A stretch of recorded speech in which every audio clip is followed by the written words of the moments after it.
Hidup dari dividen. Wah, ini kayaknya impian banyak banget investor ya. Coba bayangin, kita bisa santai-santai nikmatin hidup, pemasukan pasif ngalir terus ke rekening. Keren banget kelihatannya.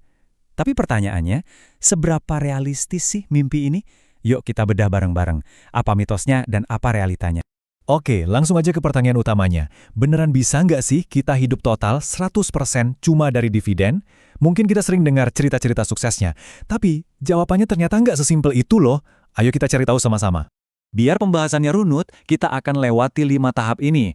Kita mulai dari mimpinya dulu, terus kita bongkar asumsi-asumsi yang sering keliru, nanti kita coba hitung-hitungan modalnya, lihat resiko apa aja yang ngintai, dan terakhir kita simpulkan sebenarnya strategi ini tuh cocoknya buat siapa sih?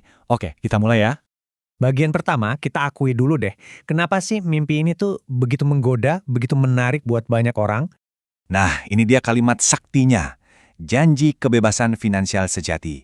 Sebuah kondisi di mana bukan kita lagi yang kerja keras buat cari uang, tapi uang yang kerja keras buat kita. Narasi inilah yang bikin banyak banget orang jatuh cinta sama ide investasi dividen. Siapa yang gak mau coba? Secara definisi, yang kita maksud dengan hidup dari dividen itu ya ini. Jadi bukan sekedar pemasukan tambahan buat jajan atau liburan ya, tapi sebuah pendapatan yang benar-benar bisa menggantikan gaji kita dan cukup buat bayar semua kebutuhan hidup. Mulai dari cicilan, tagihan, belanja bulanan, sampai secangkir kopi favorit Anda tiap pagi. Semuanya. Oke, sekarang kita masuk ke bagian intinya. Mari kita bongkar satu persatu beberapa asumsi keliru yang sering banget beredar tentang hidup dari dividen ini. Mitos pertama, dan ini yang paling bahaya, menganggap dividen itu pasti, kayak bunga deposito. Faktanya, jauh banget. Dividen itu 100% kebijakan perusahaan. Kalau bisnis lagi serat atau perusahaan butuh dana buat ekspansi, Dewan Direksi punya kuasa penuh buat motong dividen atau bahkan stop sama sekali. Jadi nggak ada yang namanya jaminan. Terus ada juga jebakan yield tinggi. Banyak banget yang mikir makin tinggi yieldnya, makin bagus investasinya. Padahal seringkali yang terjadi justru sebaliknya. Yield yang kelihatan super tinggi itu bisa jadi lampu merah loh. Bisa jadi itu sinyal kalau harga sahamnya lagi anjlok karena ada masalah besar di dalam perusahaannya. Jadi hati-hati. Oke, teorinya cukup dulu. Sekarang waktunya kita main angka. Biar nggak cuma ngawang-ngawang, seberapa besar sih modal yang sebenarnya kita perlukan? Yuk, kita coba simulasikan bareng. Rumusnya sebenarnya simpel aja kok. Pertama, tentukan dulu target pemasukan bulanan Anda. Mau berapa? Terus, kalikan 12 biar jadi target setahun. Nah, habis itu, kita pakai asumsi yield yang realistis ya, jangan ketinggian. Anggap aja rata-rata 4%. Terakhir, tinggal bagi aja target tahunan tadi dengan asumsi yieldnya. Gampang kan? Biar lebih kebayang, kita pakai contoh. Misalkan, target pendapatan pasif Anda itu 10 juta rupiah per bulan. Artinya, dalam setahun Anda butuh 120 juta rupiah. Kalau kita pakai asumsi rata-rata yield portofolio Anda itu 4% per tahun, kira-kira berapa ya modal yang harus disiapkan?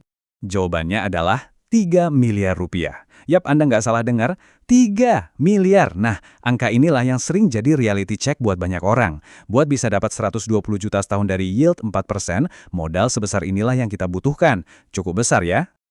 Tapi, tantangannya nggak berhenti di modal yang super besar itu aja. Ada faktor-faktor lain, faktor tersembunyi yang jarang banget dibahas tapi bisa pelan-pelan menggerus mimpi kita. Coba deh pikirin, bahkan kalau Anda udah punya 3 miliar itu, ada beberapa musuh yang mengintai. Pertama, inflasi, yang bikin nilai 120 juta Anda hari ini nggak akan sama dengan 5 tahun lagi. Kedua, pajak. Duit dividen yang masuk rekening itu nggak utuh, pasti ada potongannya. Ketiga, kalau portofolio Anda cuma diisi sedikit saham, itu bahaya banget. Dan yang paling bikin deg-degan, nilai modal pokok Anda yang 3 miliar itu bisa aja turun drastis kalau pasar lagi bergejolak. Wah, setelah melihat semua tantangan dan risikonya, apa artinya strategi ini jelek dan harus dihindari?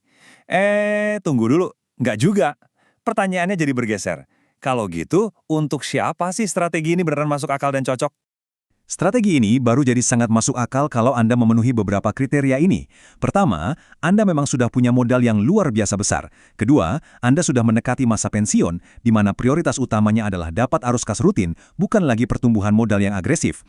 Dan yang gak kalah penting, portofolio saham dividen ini cuma salah satu bagian dari keseluruhan aset Anda yang sudah terdiversifikasi dengan baik.